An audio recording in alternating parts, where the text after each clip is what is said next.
let's take a look at the plugin's display tools. Here at the top of the ribbon, I have quick access to the style switcher. It lets me cycle between several display styles, scan colors, intensity, elevation, normals, and so on, depending on the type of data I'm working with. Next, I can adjust the point size, increase or decrease it to make the cloud appear denser or lighter visually.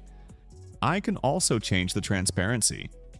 Sometimes in older versions of AutoCAD or with some graphic drivers, transparency for point clouds might not work in fast shading mode, so you may need to turn this mode off in the graphics performance settings.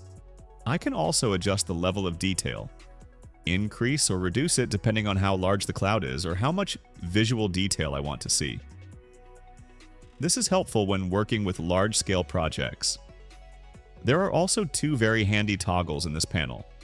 Toggle Boundary allows you to show or hide the bounding box of the point cloud.